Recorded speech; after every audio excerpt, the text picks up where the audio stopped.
आप सुन रहे हैं समाचार फॉर मीडिया का पॉडकास्ट। मीडिया और एडवर्टाइजिंग जगत की हर बड़ी खबर, एक्सक्लूसिव इंसाइट्स और ट्रेंड्स अब सीधे आपके पास। 1. सीनियर मार्केटिंग प्रोफेशनल श्रीष्णा श्रीकिशन ने इन मोबाइल से ली विदाई। सीनियर मार्केटिंग प्रोफेशनल श्रीष्णा श्रीकिशन ने इन मोबाइल से विदाई ले ली है।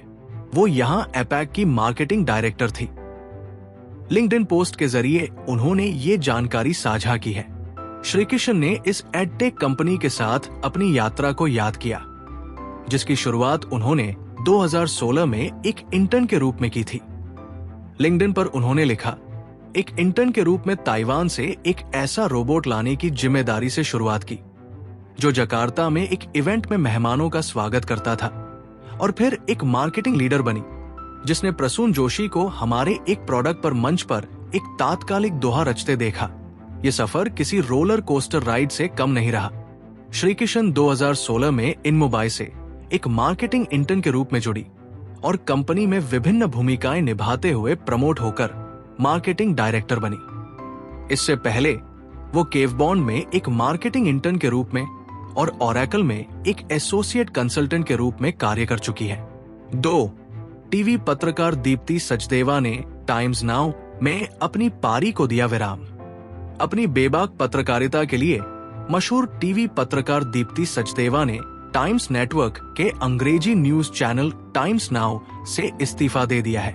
उन्होंने पिछले साल फरवरी में यहां बतौर कंसल्टिंग एडिटर ज्वाइन किया था। वो यहां शाम 7 बजे nation wants to know show host करती थी। समाचार 4 मीडिया से बातचीत में दीप्ति सचदेवा ने अपने इस्तीफे की पुष्टि की है। इसके साथ ही उन्होंने कहा है कि वो जल्द ही अपनी नई पारी की शुरुआत करेंगी, तब इसके बारे में बताएंगी। बता दे दी टाइम्स नाउ से पहले दीप्ति सचदेवा लंबे समय से रिपब्लिक टीवी से जुड़ी हुई थी और बतौर senior anchor senior news editor अपनी जिम्मेदारी निभा रही थी। रिपब्लिक टीवी के साथ उनकी ये दूसरी पारी थी। दीप्ति सचदेवा पूर्व में भी लगभग 3 साल तक रिपब्लिक टीवी से जुड़ी रही थी। वो रिपब्लिक टीवी की फाउंडिंग टीम मेंबर भी रही है। दीप्ति सचदेवा को पत्रकारिता के क्षेत्र में काम करने का 2 दशक से ज्यादा का अनुभव है। वहीं टाइम्स नाउ के साथ भी उनकी ये दूसरी पारी थी। रिपब्लिक टीवी से पहले बतौर सीनियर एंकर वो करीब 5 साल तक टाइम्स नाउ के साथ काम कर चुकी थी। इसके अलावा करीब 6.5 साल तक वो एंडिट में एंकर स्पेशल करेस्पॉन्डेंट और करीब 2.25 साल तक जी न्यूज में एंकर करेस्पॉन्डेंट के पद पर भी अपनी जिम्मेदारी निभा चुकी है। गौरतलब है कि लोकसभा चुनाव 2024 के दौरान दीप्ति ने टाइम्स नाउ की इलेक्शन यात्रा का नेतृत्व किया, जिसमें उन्होंने उत्तर प्रदेश, राजस्थान, गुजरात, महाराष्ट्र, कर्नाटक, तमिलनाडु और केरल जैसे प्रमुख राज्यों में 4,500 किलोमीटर की सड़क यात्रा कर चुनावी माहौल को नजदीक से कवर किया। इस यात्रा ने भारत के राजनीतिक परिदृश्य को दर्शकों तक प्रभावी और रोचक तरीके से पहुंचाने में महत्वपूर्ण भूमिका निभाई। अपने करियर के दौरान उन्होंने ग्राउंड रिपोर्टिंग, राजनीतिक विश्लेषण और खोजी पत्रकारिता में अपनी खास पहचान बनाई है। Deepti Sachdeva exchange for media news broadcasting awards के तहत young professional of the year का खिताब भी जीत चुकी है। इसके अलावा भी उन्हें तमाम पुरस्कारों से सम्मानित किया जा चुका है। 3. एनडीटीवी प्रॉफिट कॉन्क्लेव 18 फरवरी को मुंबई में। देश के विकास पर होगी चर्चा। एनडीटीवी प्रॉफिट 18 फरवरी को मुंबई में अपने प्रमुख business event NDTV profit conclave का आयोजन करने जा रहा है। इस कार्यक्रम की थीम विकसित भारत @2047 रखी गई है। इस कॉन्क्लेव में देश के जाने माने कॉरपोरेट और राजनीतिक नेता एक मंच पर जुटेंगे और देश को विकसित राष्ट्र बनाने के रोड मैप पर चर्चा करेंगे। इस राष्ट्रीय पहल में समावेशी विकास, सतत प्रगति और सशक्त शासन पर जोर देने के साथ ही युवा सशक्तिकरण को प्रमुखता दी जाएगी। प्रधानमंत्री नरेंद्र मोदी के इस बयान की युवा शक्ति बदलाव का वाहक भी है और लाभार्थी भी के अनुरूप इस कॉन्क्लेव में बताया जाएगा कि इस दृष्टिकोण को प्रमुख क्षेत्रों में कैसे साकार किया जा रहा है। इसके साथ ही देश की दीर्घकालिक और सार्थक वृद्धि तथा वैश्विक नेतृत्व की दिशा में किए जा रहे प्रयासों पर भी चर्चा होगी। कॉन्क्लेव में भारत के आर्थिक विकास और वैश्विक स्थिति को लेकर भी विचार विमर्श किया जाएगा। इस दौरान manufacturing, IT, tech, AI, banking, निवेश और स्थिरता, सस्टेनेबिलिटी जैसे महत्वपूर्ण क्षेत्रों पर सत्र आयोजित किए जाएंगे। इनमें देश के वैश्विक विनिर्माण हब के रूप में उभरने, एआई के रोजगार और अर्थव्यवस्था पर प्रभाव और वित्तीय विकास व स्थिरता को बढ़ाने की रणनीतियों पर गहन मंथन किया जाएगा। कार्यक्रम में वाणिज्य और उद्योग मंत्री पीयूष गोयल और स्टेट बैंक ऑफ इंडिया के चेयरमैन सीएस शेट्टी समेत इंडस्ट्री के तमाम जाने माने नाम मौजूद रहेंगे। इस कार्यक्रम का पूरा एजेंडा और स्पीकर्स की लिस्ट आप हमारी वेबसाइट पर देख सकते हैं। एनडीटीवी प्रॉफिट कॉन्क्लेव का सीधा प्रसारण 18 फरवरी सुबह 10 बजे से एनडीटीवी प्रॉफिट के टीवी और डिजिटल प्लेटफॉर्म्स पर किया जाएगा। इवेंट में एंट्री पहले आओ पहले पाओ के आधार पर दी जाएगी। जो लोग इस इवेंट में शामिल होना चाहते हैं वो हमारी वेबसाइट से रजिस्ट्रेशन करा सकते हैं। 4. दैनिक भास्कर डिजिटल को इन 2 जिलों के लिए चाहिए रिपोर्टर, जल्द करें अप्लाई। दैनिक भास्कर समूह को अपनी डिजिटल टीम के लिए जयपुर व जोधपुर में रिपोर्टर हिंदी की जरूरत है। इसके लिए योग्य व इच्छुक आवेदकों से आवेदन मांगे गए हैं। सोशल मीडिया पर शेयर विज्ञापन के अनुसार आवेदकों को रिपोर्टिंग का 3 साल से ज्यादा का अनुभव होना चाहिए। जर्नलिज्म, मास कम्युनिकेशन अथवा संबंधित फील्ड में ग्रेजुएट होना चाहिए। न्यूज की अच्छी समझ होनी चाहिए। इसके साथ ही हिंदी पर मजबूत पकड़ होनी चाहिए। इच्छुक आवेदक अपना अपडेटेड रिज्यूमे इस मेल आईडी पर भेज सकते हैं। इस बारे में ज्यादा जानकारी आप हमारी वेबसाइट पर देख दिए विज्ञापन से ले सकते हैं। 5. एनडीटीवी की डिजिटल विंग दे रही है नौकरी का मौका। 18 फरवरी तक कर सकते हैं अप्लाई। यदि एंटरटेनमेंट और लाइफस्टाइल से जुड़ी खबरों में आपकी दिलचस्पी है और आप इसी दिशा में अपने करियर को आगे बढ़ाना चाहते हैं तो आपके लिए शानदार मौका है। दरअसल देश के प्रमुख न्यूज नेटवर्क्स में शुमार एनडीटीवी को अपनी डिजिटल विंग ndtv.com के लिए चीफ सब एडिटर, एंटरटेनमेंट और लाइफस्टाइल की जरूरत है। इसके लिए योग्य व इच्छुक आवेदकों से आवेदन मांगे गए हैं। ये नियुक्ति नोएडा में सेक्टर 129 स्थित एनडीटीवी मुख्यालय के लिए होनी है। सोशल मीडिया पर शेयर विज्ञापन के अनुसार इस पद पर नियुक्ति के लिए आवेदकों के पास प्रिंट अथवा डिजिटल मीडिया में काम करने का 5 से 6 साल का अनुभव होना चाहिए। इच्छुक आवेदक 18 फरवरी 2025 तक अपना अपडेटेड रिज्यूमे और कवर लेटर इस दिए गए मेल आईडी पर भेज सकते हैं। सब्जेक्ट लाइन में application for chief sub editor NDTV entertainment lifestyle का लिखना न भूलें। जिन आवेदकों को शॉर्टलिस्ट किया जाएगा सिर्फ उन्हीं से टेस्ट व इंटरव्यू के लिए संपर्क किया जाएगा। 6. सोनी स्पोर्ट्स नेटवर्क को मिला पीसीबी व पीएसएल 2025 का टीवी प्रसारण अधिकार। सोनी स्पोर्ट्स नेटवर्क ने पाकिस्तान क्रिकेट बोर्ड पीसीबी की होम क्रिकेट सीरीज और 2025 पाकिस्तान सुपर लीग पीएसएल के टेलीविजन प्रसारण अधिकार हासिल कर लिए हैं। ये टेलीविजन अधिकार भारत, नेपाल, भूटान, मालदीव और म्यांमार के लिए एक्सक्लूसिव है, जबकि बांग्लादेश, अफगानिस्तान और श्रीलंका के लिए नॉन एक्सक्लूसिव होंगे। ये अधिकार सभी घरेलू द्विपक्षीय सीरीज, एक त्रिकोणीय टूर्नामेंट, 34 पीएसएल मैच और आर्काइव कंटेंट के प्रसारण को शामिल करते हैं।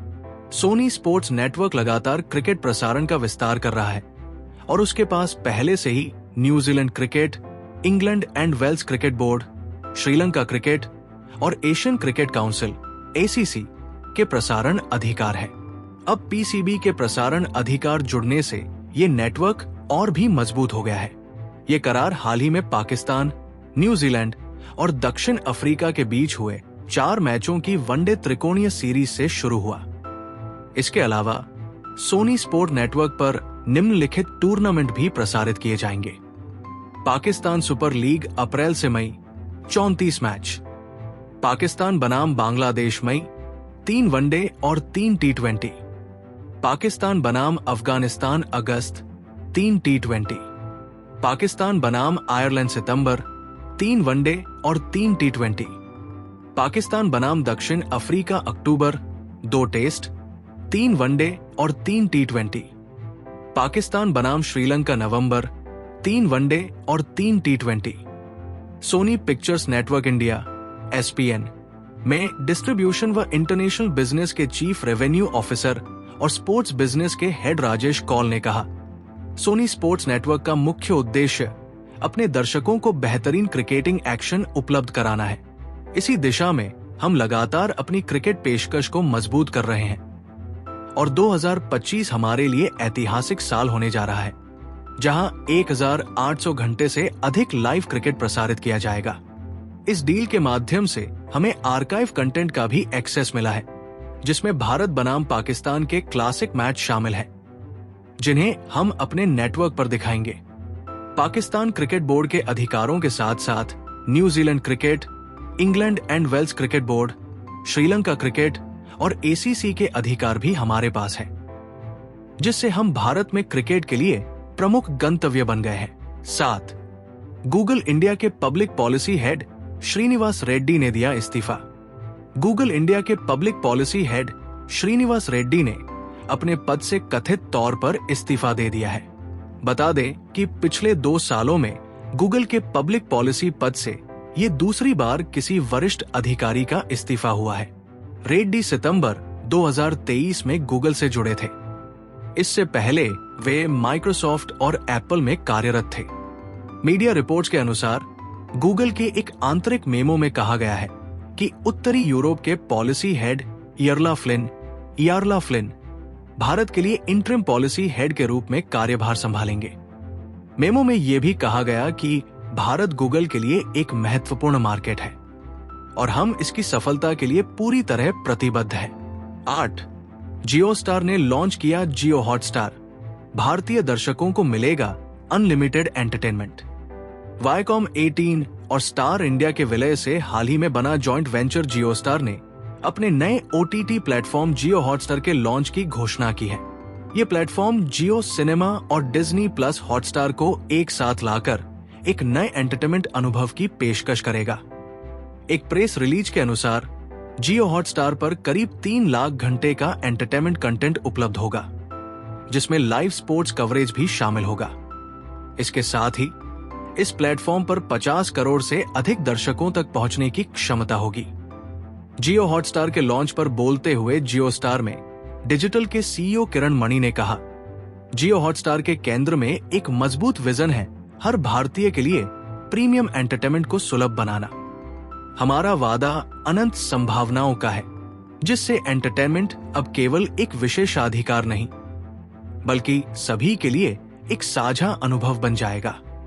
हम संचालित रिकमेंडेशन और 19 से अधिक भाषाओं में स्ट्रीमिंग के जरिए कंटेंट को पहले से कहीं अधिक व्यक्तिगत बना रहे हैं। जियो हॉटस्टार की एक और खासियत यह है कि इस प्लेटफॉर्म पर दर्शकों को बिना किसी सब्सक्रिप्शन के उनके पसंदीदा शो, मूवीज और लाइव स्पोर्ट्स देखने का मौका मिलेगा। हालांकि जो दर्शक बिना किसी रुकावट के एक बेहतर अनुभव चाहते हैं, उनके लिए जियो हॉटस्टार ने विभिन्न जरूरतों के अनुरूप आकर्षक सब्सक्रिप्शन प्लान पेश किए हैं, जिनकी शुरुआत मात्र 149 रुपए से होगी। मौजूदा जियो सिनेमा और डिज्नी प्लस हॉटस्टार के सब्सक्राइबर आसानी से अपने जियो हॉटस्टार सब्सक्रिप्शन में ट्रांजिशन कर सकेंगे। इसके अलावा जियो हॉटस्टार ने स्पार्क्स नामक एक प्रमुख पहल की शुरुआत की है, जिसमें नए और इनोवेटिव कंटेंट फॉर्मेट शामिल होंगे। जियो स्टार में एंटरटेनमेंट CEO केविन वज ने इस नए लॉन्च पर कहा, जियो हॉटस्टार डिजिटल फर्स्ट एंटरटेनमेंट के लिए एक नई मिसाल कायम कर रहा है। ये प्लेटफॉर्म इमर्सिव, समावेशी और दर्शकों पर केंद्रित है। हमारे पास अनगिनत एंटरटेनमेंट विकल्प है, लेकिन हमारा उद्देश्य लगातार नए इनोवेशन लाना और कहानी कहने की कला को नए स्तर पर ले जाना है, ताकि हर भारतीय, चाहे वो किसी भी भाषा का हो, अपने पसंदीदा कंटेंट का आनंद ले सके। जियो हॉटस्टार पर ICC tournaments, IPL, WPL, Indian street premier league, BCCI, ICC और स्टेट एसोसिएशंस के पाथवे इवेंट्स उपलब्ध होंगे। क्रिकेट के अलावा प्लेटफॉर्म पर प्रीमियर लीग और विंबलडन जैसी वैश्विक प्रतियोगिताओं के साथ साथ प्रो कबड्डी और ISL जैसी घरेलू लीग्स भी देखी जा सकेंगी। स्पोर्ट्स के क्षेत्र में जियो हॉटस्टार की भूमिका पर जोर देते हुए जियो स्टार में स्पोर्ट्स के CEO संजोग गुप्ता ने कहा, भारत में खेल सिर्फ एक गेम नहीं बल्कि जुनून, गौरव और लाखों लोगों को जोड़ने वाला अनुभव है। जियो हॉटस्टार इस अनुभव को पूरी तरह बदल रहा है, जहां तकनीक, एक्सेस और इनोवेशन को मिलाकर खेल प्रेमियों को एक नई दुनिया में ले जाया जाएगा। चाहे IPL की रोमांचक टक्कर हो, चैंपियंस ट्रॉफी का हाई ड्रामा मुकाबला हो या फिर प्रीमियर लीग की धड़कने बढ़ा देने वाली भिड़ंत, हम दर्शकों को ऐसा अनुभव देने के लिए प्रतिबद्ध हैं जो बिल्कुल स्टेडियम जैसा हो। हमने ये इनोवेशन सिर्फ खेल तक सीमित नहीं रखा है, बल्कि कोल्ड प्ले के music of the spheres live stream को मिली जबरदस्त प्रतिक्रिया से यह साबित हुआ है कि हम नए कीर्तिमान स्थापित करने के लिए तैयार हैं। जियो हॉटस्टार की नई ब्रांड आइडेंटिटी इसके अनलिमिटेड एंटरटेनमेंट के विजन को दर्शाती है। प्रेस रिलीज के अनुसार बिग बैंग इस नई डिजिटल एंटरटेनमेंट क्रांति की शुरुआत का प्रतीक है, जबकि रिपल्स ऊर्जा, परिवर्तन और इनोवेशन को दर्शाते हैं। जियो हॉटस्टार केवल एंटरटेनमेंट तक सीमित नहीं है, बल्कि ये ब्रांड्स और एडवर्टाइजर्स के लिए भी अपार संभावनाओं का द्वार खोल रहा है। प्लेटफॉर्म के विशाल दर्शक आधार, एडवांस्ड एड फॉर्मेट्स और डेटा संचालित पर्सनलाइजेशन की मदद से बिजनेस अपने उपभोक्ताओं के साथ पहले से कहीं अधिक गहराई से जुड़ सकते हैं। जियो हॉटस्टार केवल एंटरटेनमेंट का भविष्य नहीं गढ़ रहा, बल्कि ये ऑडियंस, क्रिएटर्स और ब्रांड्स के लिए अनंत संभावनाओं के द्वार खोल रहा है। अगर आप पत्रकारिता, ब्रॉडकास्ट, डिजिटल मीडिया, एडवर्टाइजिंग और मार्केटिंग इंडस्ट्री से जुड़े हैं या इससे जुड़ी अहम खबरों में रुचि रखते हैं, तो समाचार फॉर मीडिया का पॉडकास्ट आपके लिए परफेक्ट सोर्स है। अगर आप समाचार फॉर मीडिया का न्यूज़लेटर पाना चाहते हैं, तो अभी हमारे वेबसाइट विजिट करें और सब्सक्राइब करें हमारा न्यूज़लेटर और पाएं मीडिया इंडस्ट्री की breaking news, top media professionals के एक्सक्लूसिव इंटरव्यू, डिजिटल और एडवर्टाइजिंग की नई रणनीतियां, न्यूज ब्रॉडकास्ट और प्रिंट मीडिया के लेटेस्ट अपडेट। तो अपडेट रहें और आगे बढ़ें।